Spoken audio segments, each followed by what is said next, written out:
Students, Jyotiba Phule of group education में आपका स्वागत है। लेसन नंबर 1 हमारा समाप्त हो चुका है और आज हम लेसन नंबर 2 की चर्चा करेंगे। लेसन नंबर 2 है हमारा विश्व की जनसंख्या, विश्व जनसंख्या वितरण, घनत्व और वृद्धि।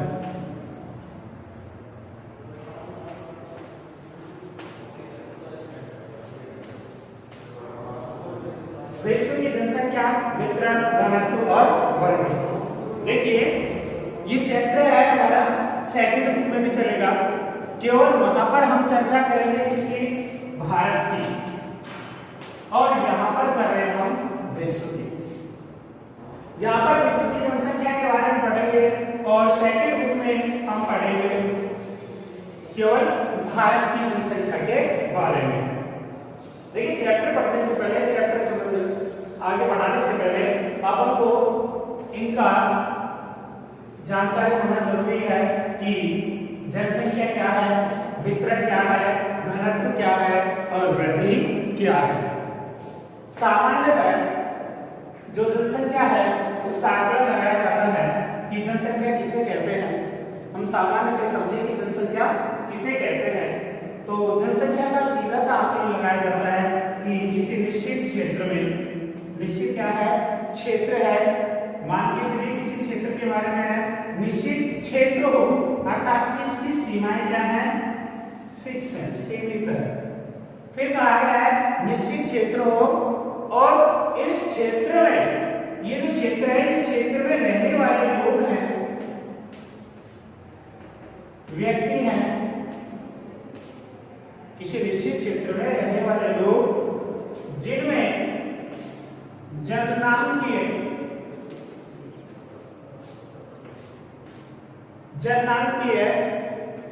फर्क पाया जाए, अर्थात इस क्षेत्र में किसी निश्चित क्षेत्र जिसमें रहने वाले लोग हैं उनमें जननांकीय क्रिया पाया जाए या जननांकीय क्रिया हो, उस क्षेत्र में रहने वाले लोगों को हम क्या कहते हैं, जनसंख्या।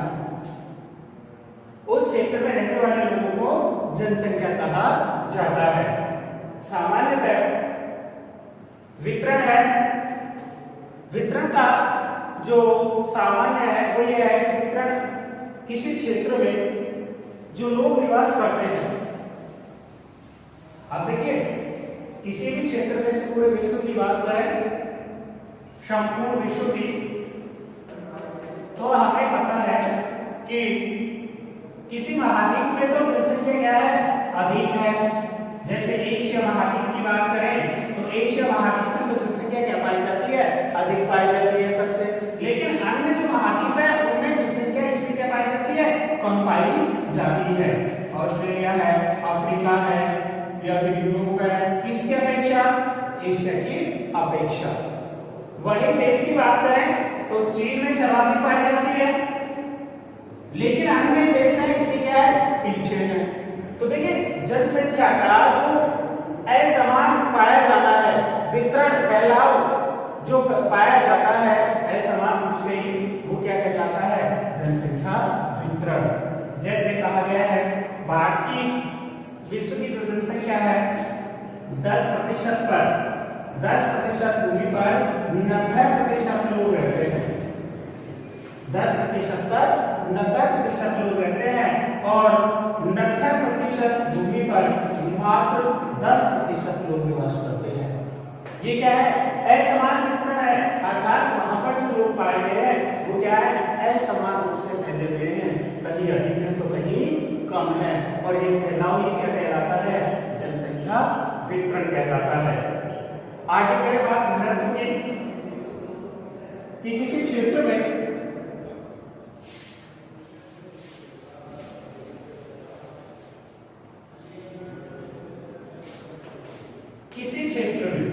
एक निश्चित क्षेत्र है, उस क्षेत्र में पाए जाने वाले जो लोग हैं, जैसे क्षेत्र है और इसमें पाए जाने वाले जो लोग प्रति वर्ग किलोमीटर, 1 किलोमीटर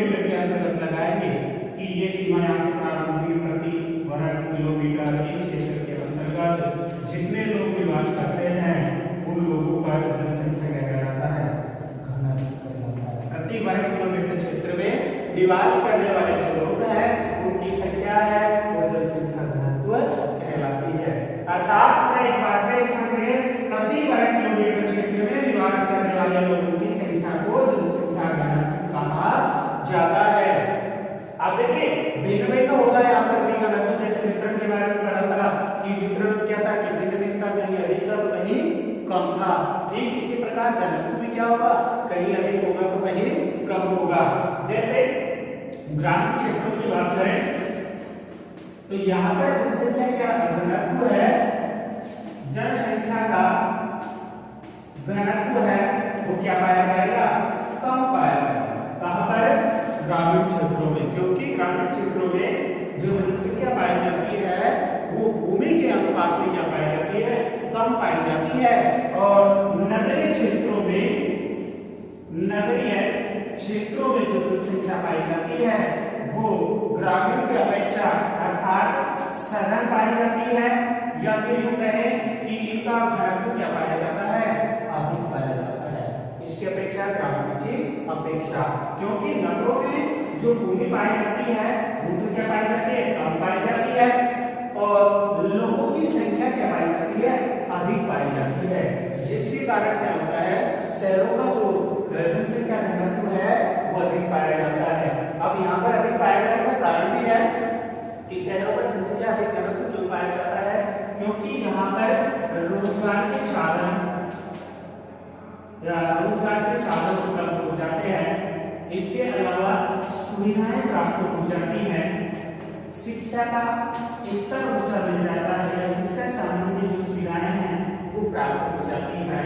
इन सुविधाओं के कारण यहाँ पर जो जनसंख्या घनत्व है वो क्या पाया जाता है, अधिक पाया जाता है।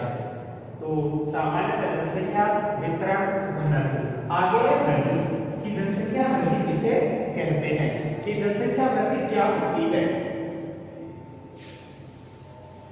तो जनसंख्या वृद्धि का तात्पर्य है किसी निश्चित क्षेत्र में कोई निश्चित क्षेत्र हो, जैसे बात करें ये निश्चित क्षेत्र है, निश्चित क्षेत्र में निश्चित समय में लोगों की संख्या में आयोगीय परिवर्तन को, लोगों की संख्या में आयोगीय परिवर्तन को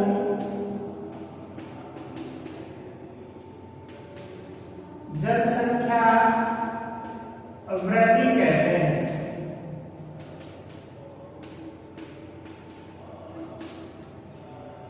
निश्चित क्षेत्र में निश्चित समय में लोगों की संख्या में आए हुए परिवर्तन को जनसंख्या वृद्धि कहते हैं।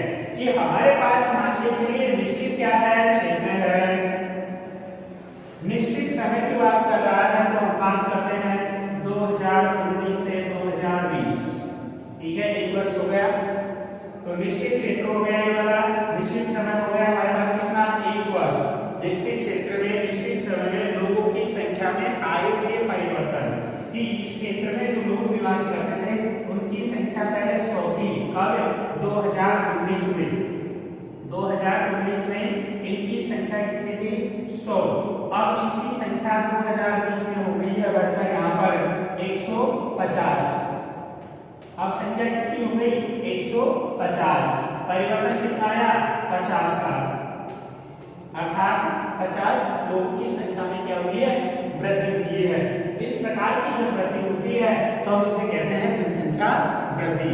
देखिए यहाँ पर तुम्हें इसमें याद रखने योग्य बात है कि यहाँ पर शब्द का प्रयोग किया है वृद्धि, लेकिन वृद्धि से तात्पर्य युवकों की वृद्धि दो प्रकार की होती है।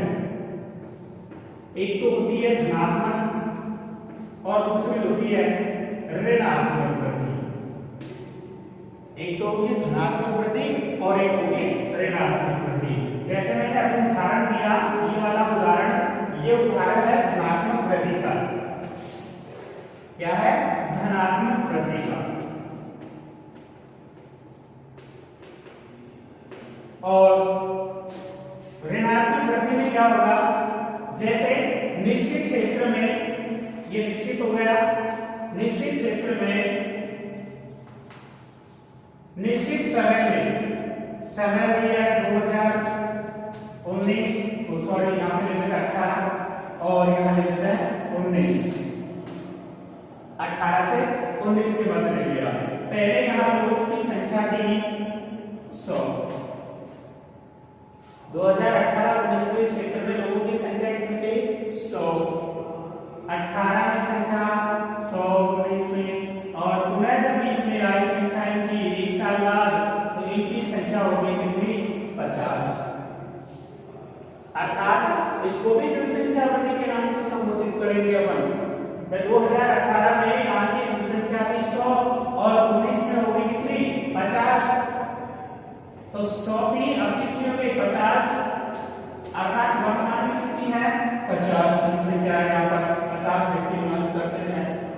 तो यहाँ पर तो 50 क्या हुए थे, प्लस लिए थे, और यहाँ पर 50 क्या हुए, माइनस लिए हैं। अर्थात ये भी जनसंख्या वृद्धि कहलाएगी, लेकिन जनसंख्या वृद्धि में कौन सी जनसंख्या वृद्धि होगी, ऋणात्मक जनसंख्या वृद्धि। यहाँ पर धनात्मक वृद्धि हुई, यहाँ पर ऋणात्मक वृद्धि हुई।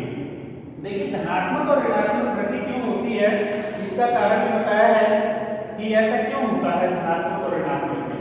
धनात्मक देखा जाए तो जैसे अभी बात की थी हमने किसकी, शहरी क्षेत्र की, कि शहरों में सुविधाएं अधिक पाई जाती है और ग्रामीण क्षेत्रों में सुविधाएं क्या पाई जाती है, कम पाई जाती है। अतः तो जैसे यहाँ पर इसका उदाहरण लें कि ये कोई शहर है, मान के चलिए कि दिल्ली है, और ये बात भी हमने किसी क्षेत्र से इसकी अपने लोकल में ले लेते हैं वाल्मीकि, ठीक है, दो मान लिए थे हमने, उसमें एक तो दिल्ली का लिया था और एक यहाँ का लिया था, दोनों का उदाहरण द्वारा देखा। अब क्या हुआ, देखिए वाल्मीकि वाले क्षेत्र में उदाहरण के तौर पर देखा कि क्या हुआ है, ऋणात्मक हुई है, जबकि दिल्ली वाले क्षेत्र में क्या हुई है, धनात्मक हुई है। सामान्यतः हम ये जानते हैं कि ग्रामीण क्षेत्र में जो रोजगार है उसकी सुविधाएं नहीं पाई जाती, अर्थात लोगों को रोजगार नहीं मिल पाता है, तो वो लोग क्या करते हैं, प्रवास करते हैं। प्रवास का मतलब यहाँ पर है, प्रवास का मतलब है एक स्थान से अपने स्थान से छोड़कर किसी अन्य स्थान पर रोजगार की तलाश में या अन्य किसी कारण से चले जाना। जैसे प्रवास, प्रवास का मतलब कि कहां का, मैंने ऋणात्मक बताया आपको, ये स्थान है वाल्मीकि का, और दूसरा बताया आपको कहां का, दिल्ली का। तो वाल्मीकि के व्यक्ति था, वो प्लान करके मान के चलिए 50 व्यक्ति थे, 40 मान लीजिए 40 व्यक्ति थे, ये प्लान करके कहां चले गए, दिल्ली चले गए। किसकी तलाश में गए, हो सकता है रोजगार की तलाश में गए हो सकता है सुविधाओं के कारण गए हो सकता है शिक्षा संबंधी या उच्च शिक्षा के लिए गए हो सकता है अन्य कारण जैसे राजनीतिक कारण हो सकता है, सामाजिक कारण भी हो सकता है, धार्मिक कारण भी हो सकता है, जिनके कारण ये लोग क्या कर रहे हैं, यहाँ से प्लान कर रहे हैं, चले गए हैं। प्रवास, प्रवास का तात्पर्य बताया मैंने कि मूल स्थान का छोड़ के अन्य स्थान पर व्यक्ति का चला जाना क्या कहलाता है, प्रवास। अब जहां पे गया है वो कहलाता है आप्रवास, आप्रवास, और ये स्थान कहलाता है इसमें प्रवास।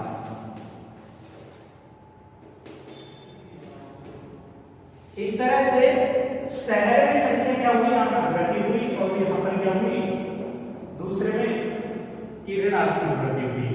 इनके अलावा भी कारण हो सकते हैं, जैसे किसी महामारी आ जाना की वर्तमान समय में, जैसे कोविड-19 चल रहा है, और कोविड-19 के कारण जनसंख्या में क्या हुई है, कौन सी वृद्धि हुई है। देखिए सामान्यतः पूछ सकते हैं कि जनसंख्या वृद्धि किस प्रकार की हुई, वर्तमान में 2019 से और 21 के मध्य 21 चल रहा है, तो इस समय जनसंख्या में किस प्रकार की वृद्धि हुई, तो ऋणात्मक किस कारण हुई, कि महामारी के कारण हुई, कि कोविड-19 की महामारी आई जिसके कारण काफी लोगों की क्या हो गई, मौत हो गई बीमारी के कारण। तो ये भी क्या है, ऋणात्मक वृद्धि के कारण रहा, जनसंख्या वृद्धि में ऋणात्मक वृद्धि का कारण रहा। अब देखिए पुनः वापस से जनसंख्या वितरण घनत्व को प्रभावित करने वाले कुछ कारक होते हैं।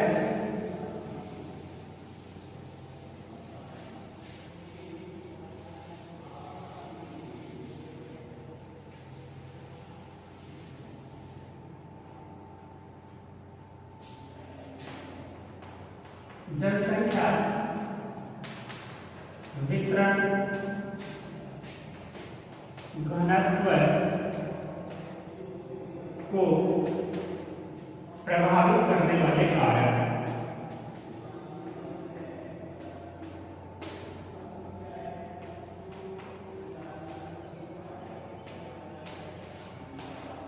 कि जनसंख्या वितरण और घनत्व को जो प्रभावित करते हैं वो कारक कौन से हैं। जैसे वितरण के अंतर्गत हमने पढ़ा था कि किसी भी क्षेत्र में एक समान जनसंख्या नहीं पाई जाती है।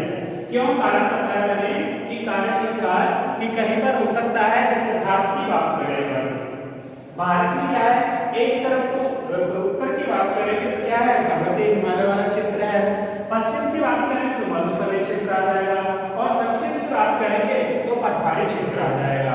अतः पूर्वी क्षेत्र के अंतर्गत, कौन सा, पूर्वी क्षेत्र के अंतर्गत कैसा भाग है, मैदानी, किससे निर्मित है, नदियों से निर्मित है।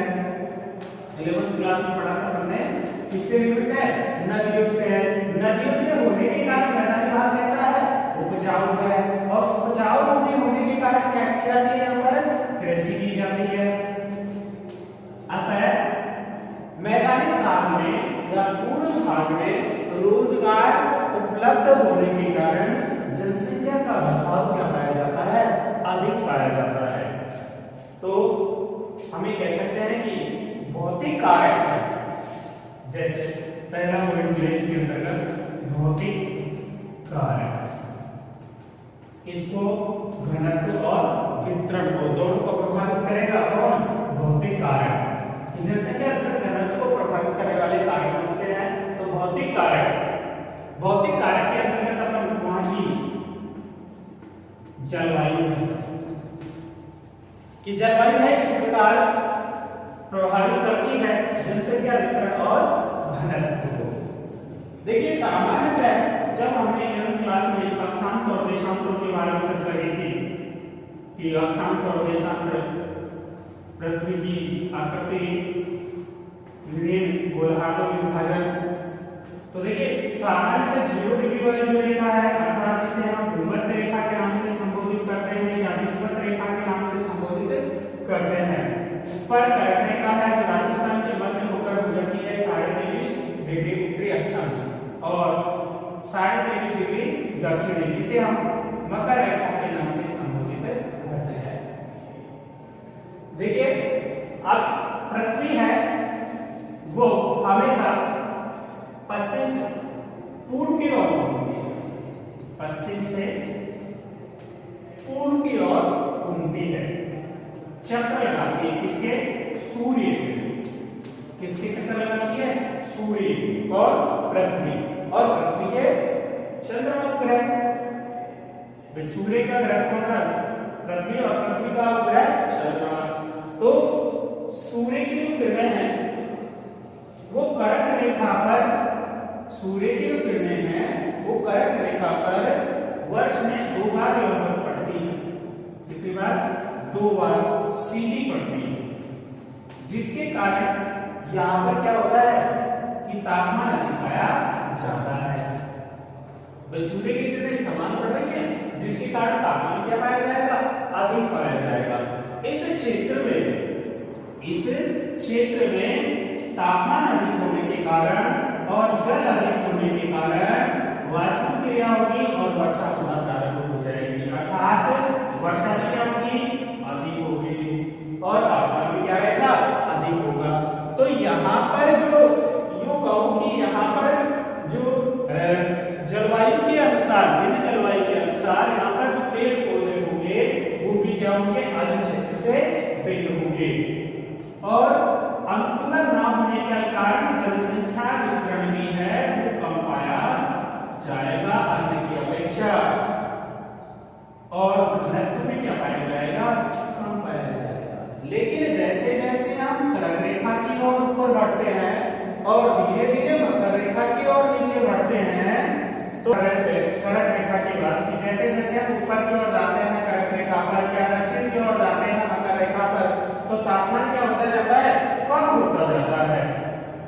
तापमान क्या होता जाता है, कम होता जाता है और तापमान कम होने के कारण जो मानव अनुकूलन यूं कहूं कि मानव के आवास के लिए अनुकूलित जो रसायन पाई जाती हैं वो सामान्यतः इस क्षेत्र में दिखाई पड़ती है क्योंकि इससे ऊपर की ओर जब हम जाएंगे जैसे जैसे हम ऊपर की ओर जाएंगे तो तापमान भी क्या हो जाएगा, कम होता जाएगा और अंत में ध्रुवों पर या 90 डिग्री अंतिम पर तापमान लगभग शून्य हो जाता है अर्थात कहा जाता है 6 माह पहले और 6 माह की रातें हो जाती हैं जिसके फलस्वरूप क्या होगा कि यहाँ पर जो लोगों की संख्या है वो क्या हो जाएगी, कम हो जाएगी। अर्थात मैं इसके माध्यम से बताना चाह रहा हूँ कि भौतिक कारकों में जलवायु है विभिन्न क्षेत्रों में जो जलवायु पाई जाएगी उस क्षेत्र के अनुसार वहां पर जो लोगों की संख्या होगी वो क्या होगी, भिन्न भिन्न पाई जाएगी। जहां पर अनुकूलन जलवायु होगी वहां पर लोगों की संख्या भी क्या पाई जाएगी, अधिक पाई जाएगी। लेकिन जैसे जैसे अनुकूलन जलवायु नहीं होगी वहां पर लोगों की संख्या कम पाई जाएगी। जैसे पिछले वीडियो में मैंने बताया था आपको कि एस्किमो उसमें गर्म और ठंडे दोनों स्थानों पर एस्किमो ठंडे में रहती है और उसमें बर्फ वाले मरुस्थलीय क्षेत्रों में निवास करती है इसलिए अन्य की अपेक्षा इन क्षेत्रों में जनसंख्या कम पाई जाती है, कम पाई जाती है। दूसरे कारणों में देखिए हम जल की उपलब्धता। देखिए सामान्यतः हम ये जानते हैं कि मानव जब स्थायी रूप से निवास करने लगा, मानव ने अपना जब स्थायी निवास बनाया तो स्थायी निवास के अंतर्गत उसने सबसे पहले क्या ढूंढा, उसने सबसे पहले ढूंढा कि मैं जल की मेरे को जल की यहाँ पर पूर्ति हो पाएगी या नहीं। अर्थात यूं कहूं कि सिंधु घाटी सभ्यता, मिस्र की सभ्यता, मेसोपोटामिया सभ्यता, बेबीलोन की सभ्यता, कालीबंगा सभ्यता इत्यादि जितनी भी सभ्यताएं हुई हैं वो कहाँ हुई हैं, नदियों के किनारे। और नदियों के किनारे होने के कारण ही यहाँ पर क्या होगा, लोगों का स्थायी रूप से निवास होना प्रारंभ हुआ। वर्तमान में भी आज हम देखते हैं कि जितने भी महासागर हैं, सागर हैं, उनके पास वाले जो क्षेत्र हैं वहां पर बड़े महानगर पाए जाते हैं या नदी के किनारे हैं वहां पर बड़े महानगर पाए जाते हैं। जैसे दिल्ली यमुना के किनारे पर, मुंबई है वो भी सागर के किनारे है, अर्थात कोलकाता है वो भी नदी के किनारे पर है। संपूर्ण रूप में मुख्य रूप से कह सकता हूं कि जहां पर मानव को जलापूर्ति हो जाती है वो सुलभता से वहां पर निवास करना प्रारंभ कर देता है और जिन क्षेत्रों में उसे जल आसानी से उपलब्ध नहीं होता है वहां पर वो रहना पसंद नहीं करता है या उसके लिए अनुकूल दशाएं नहीं होती है जिसके कारण वो नहीं रह पाता है। फलस्वरूप वहां पर जनसंख्या वितरण और घनत्व दोनों ही क्या पाए जाते हैं, कम पाए जाते हैं। अर्थात जल की पूर्ति हो जाती है तो जनसंख्या वृद्धि, जनसंख्या घनत्व अधिक होगा, वितरण भी अधिक पाया जाएगा। लेकिन यदि कम है तो दोनों ही चीजें क्या हो जाएगी, कम हो जाएगी। तीसरा कारण है भू आकृति।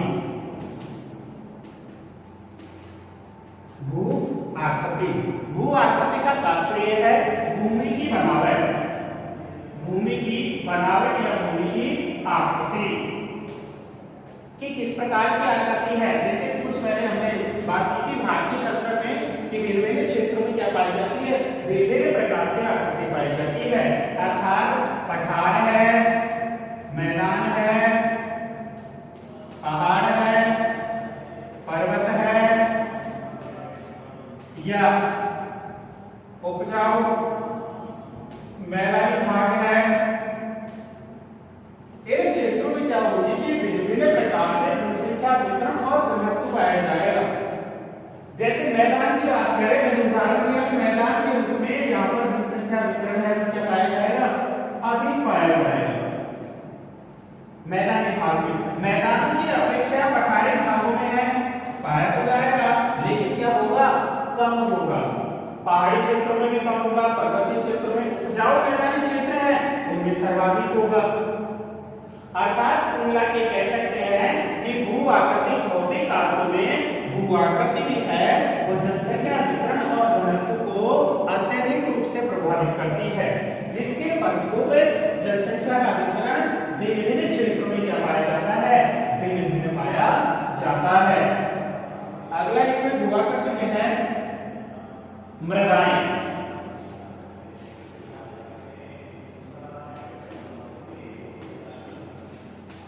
अर्थात मिट्टी।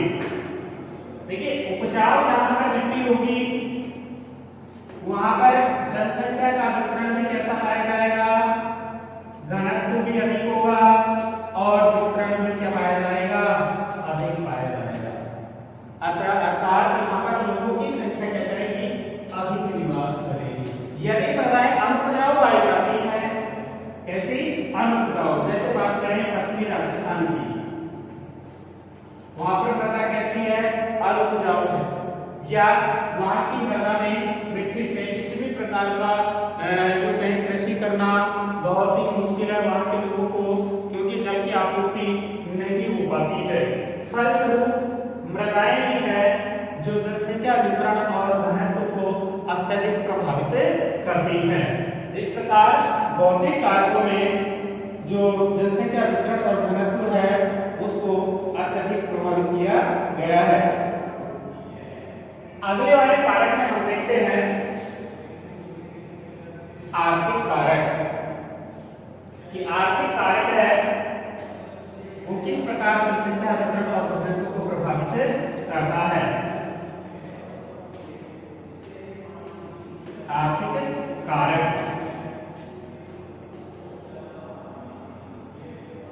देखिए भिन्न भिन्न क्षेत्रों में क्या है कि भिन्न भिन्न क्षेत्रों में भिन्न भिन्न प्रकार से आर्थिक विकास पाया जाता है। जैसे भारत सरकार द्वारा हर 5 वर्ष में पंचवर्षीय योजनाओं का निर्माण किया जाता है, पंचवर्षीय योजनाएं चलाई जाती हैं। और पंचवर्षीय योजनाओं में क्या होता है कि पंचवर्षीय योजनाओं के अंतर्गत जिस क्षेत्र में रोजगार की साधन उपलब्ध नहीं है वहां पर उन क्षेत्रों का विकास करने के लिए विभिन्न प्रकार से कुछ योजनाएं चलाई जाती है और योजनाओं के माध्यम से वो उस क्षेत्र का क्या करते हैं, विकास करते हैं। अर्थात यूं कहूं कि जहां का आर्थिक विकास अधिक हुआ है उन क्षेत्रों में जनसंख्या अधिक पाई जाती है, जहां पर खनिज धातु पाए जाते हैं, जहां पर रोजगार के साधन अधिक पाए जाते हैं, वहां पर जनसंख्या का वितरण और घनत्व दोनों ही क्या पाए जाते हैं, अधिक पाए जाते हैं। जैसे झारखंड है, छत्तीसगढ़ है, इनके अलावा लोगों को रोजगार मिलेगा दिल्ली, मुंबई।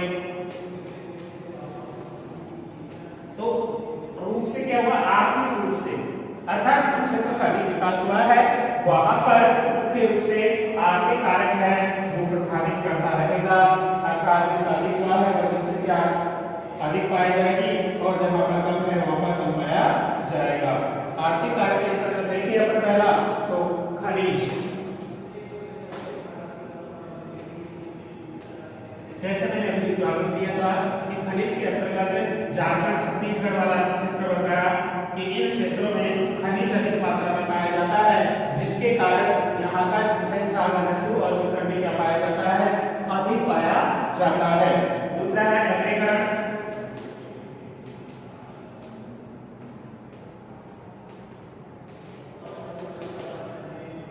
जिन क्षेत्रों में नगरीकरण अधिक हुआ है, नगरीकरण अधिक है वहां पर भी जनसंख्या घनत्व है वो अधिक पाया जाएगा।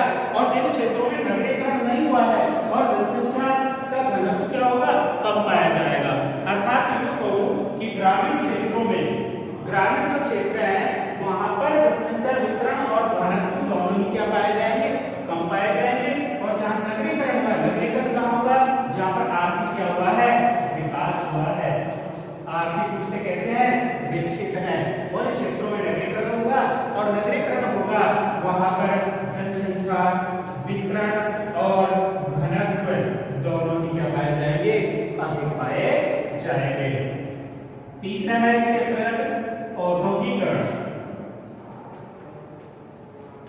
औद्योगिकरण। जिन क्षेत्रों में, जिन देशों में, जिन राज्यों में औद्योगिकरण अधिक हुआ है, कल कारखाने हैं, देखिए शुरू में अपने पॉइंट आपने क्लियर है, तो इन क्षेत्रों में क्या होगा, लोगों को क्या मिलेगा, रोजगार मिलेगा, और रोजगार की क्लास में लोग वहां पर जाएंगे, और जाने के कारण क्या होगा कि इन क्षेत्रों में जैसे दिल्ली है, मुंबई है, वहां पर लोगों की संख्या अधिक पाई जाती है। क्यों? क्योंकि उन लोगों के लिए वहां पर रोजगार के साधन उपलब्ध है। हमारे आसपास से, गांव से, क्षेत्र से, शहर से काफी लोग जाते हैं रोजगार की तलाश में, और देखिए रोजगार की तलाश में जब जाते हैं तो यहाँ से एक सरल मान के चलिए 5 वर्ष पहले कोई व्यक्ति निकल के गया है, कहाँ, दिल्ली, इसकी तलाश में गया, रोजगार की तलाश में 4 साल तक इसने काम किया। काम करते हुए इसने क्या किया कि वही अपना आवास का निर्माण कर लिया। 4 साल में वही कार्य करता रहा, और कार्य करते करते इसने आवास बना लिया। अगले वर्ष अपने परिवार से ये अपना मूल स्थान छोड़कर दिल्ली में निवास करने लग गया, और यहाँ पर निवास करने में क्या हुआ, मूल रूप से यही रहना प्रारंभ कर दिया।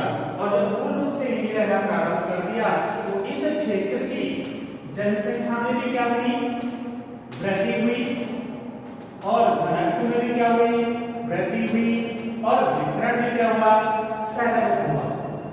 कुल मिला के ये कहूं कि प्रवास हुआ था, जिसके कारण वहां की जनसंख्या और वितरण घनत्व को प्रभावित किया। के कारण क्या, औद्योगिक कारण के कारण, नगरीय कारण, खनिज के कारण, जलापूर्ति, युवा करती मृदाएं, जलवायु इत्यादि के कारण वहां ये कैसे रहे, प्रभावित रहे। सामाजिक और सांस्कृतिक कारण भी जनसंख्या वितरण और घनत्व को प्रभावित करते हैं। सामाजिक कारण और जनसंख्या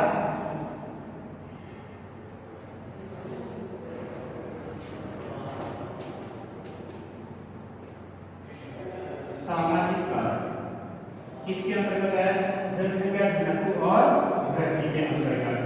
देखिए जनसंख्या वृद्धि और घनत्व को प्रभावित करने वाले कारकों में जो मुख्य रूप से लोगों की सामाजिक कारक भी अपनी अहम भूमिका निभाता है, और सामाजिक कारकों में अहम भूमिका निभाते हुए कि प्राय मनुष्य एक सामाजिक प्राणी है, और समाज में रहते हुए अपना क्या करता है, विकास करता है, और विकास करते हुए अपने जीवन यापन करता रहता है।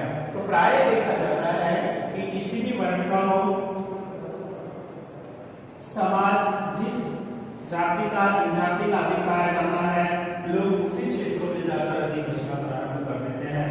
अर्थात एक ही समाज के लोगों की वहां पर सघनता पाई जाती है, जिसके कारण वहां क्या होगा, जनसंख्या में वृद्धि होगी, घनत्व भी क्या होगा, अधिक होगा, और वितरण भी क्या पाया जाएगा, अधिक पाया जाएगा। तो सामाजिक कारक भी है जो मुख्य रूप से जनसंख्या वृद्धि को प्रभावित करता है, घनत्व को प्रभावित करता है, और वितरण को भी प्रभावित करता है। इसके अलावा सांस्कृतिक कारक है, सांस्कृतिक कारक भी वितरण, घनत्व और वृद्धि को प्रभावित करता है कि विभिन्न क्षेत्रों में विभिन्न सांस्कृतिक या धर्म से जुड़े हुए जो लोग हैं वो एक स्थान पर रहना अधिक उचित समझते हैं, और अपनी संस्कृति एक ही प्रकार की पाए जाने के कारण लोग एक ही स्थान पर भी पाए जाते हैं, इसलिए वहां पर वितरण क्या होगा, अन्य क्षेत्रों की अपेक्षा भिन्न होगा, अलग पाया जाएगा। इस तरह हमने आज जनसंख्या वृद्धि के बारे में सामान्य जानकारी ली कि जनसंख्या क्या है, वितरण किसे कहते हैं, घनत्व किसे कहा जाता है, वृद्धि किसे कहा जाता है, और कैसे कैसे ये प्रभावित होते हैं विभिन्न क्षेत्रों में। एक बार पुनः जनसंख्या किसे कहते हैं कि किसी निश्चित क्षेत्र में लोगों की जो संख्या पाई जाती है उनमें जननांग की पद्धति पाई जाए, जननांग की क्रिया को, तो रहने वाले लोगों को क्या कहते हैं, जनसंख्या कहा जाता है। जनसंख्या वितरण लोगों का असमान जो फैलाव है धरातल पर, असमान रूप से जो फैले हुए हैं वो ही जनसंख्या वितरण कहलाता है। घनत्व के अंतर्गत आपने देखा कि एक प्रति वर्ग किलोमीटर क्षेत्र में निवास करने वाले जो लोगों की संख्या है प्रति वर्ग किलोमीटर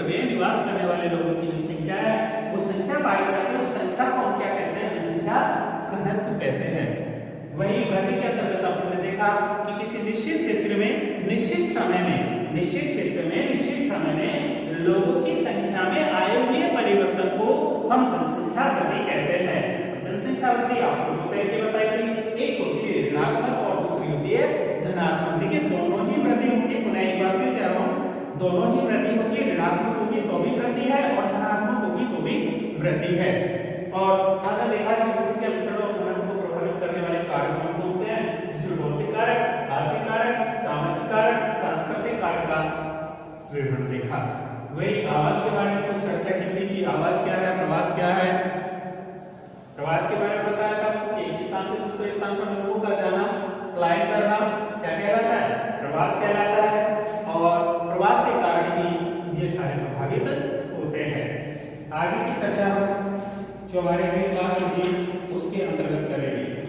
धन्यवाद। यदि किसी भी प्रकार की आपको समस्या आ रही हो, जैसे कि समझने में या फिर कोई पॉइंट समझ नहीं आ रहा हो, तो आप बताएं, उस चीज को अगली क्लास में प्रयास किया जाएगा समझाने का, समझाया जाएगा आपको।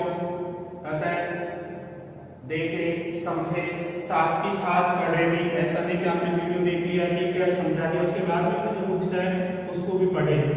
बुक्स को पढ़ने साथ में जब पढ़ते रहे तो उस समय आप जो चीजें लिखवाई जा रही हैं उनको अपनी नोटबुक है उसमें नोट करें। हालांकि मैं ये कह रहा हूँ कि पीडीएफ आपको उपलब्ध करवाऊंगा, लेकिन साथ ही साथ अपनी नोटबुक भी रखें जिसमें ये चीजें क्या करें, नोट करते रहे आप। आज के लिए इतना ही, धन्यवाद।